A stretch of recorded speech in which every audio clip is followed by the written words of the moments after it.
Are there any differences in the strength of good and bad deeds done at different ages? I mean, Western people do a lot of bad thinking. It is good, competition, ego, etc., based on ignorance / misguiding.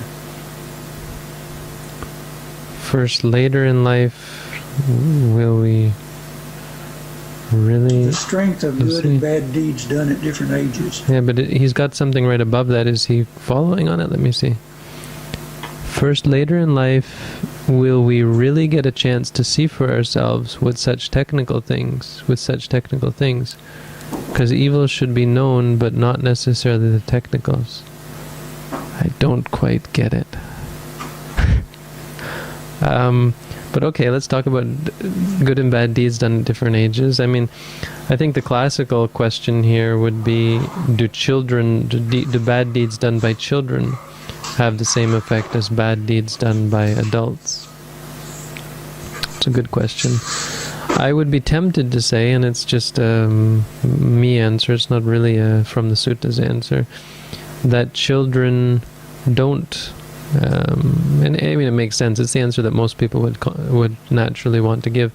That children don't have the same karmic potential in their acts because their brains are not fully formed. So for them to come up with a fully conscious volition to hurt or to steal or so on is not possible. That their intentions are whimsical, tend to be the strength of an act is often based on the premeditation of it. If you really, really, really strongly intend to do something, then it has stronger karmic potential, and it's harder for children to do that. They just come up with things on whim. It's harder for a child to plan a murder 7 days in advance or even a day in advance.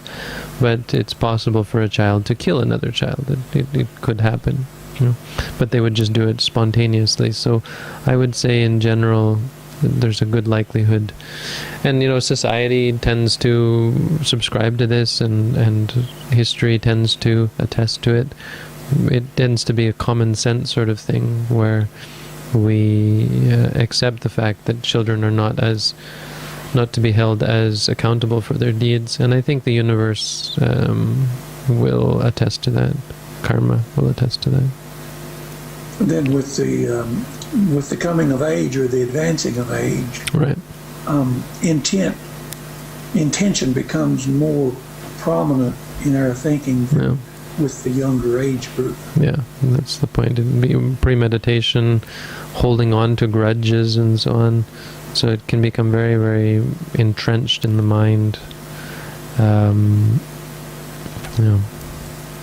But kids can do horrible things and can be affected horribly by things. I guess the problem for kids is that they're quite impressionable. So if a child is...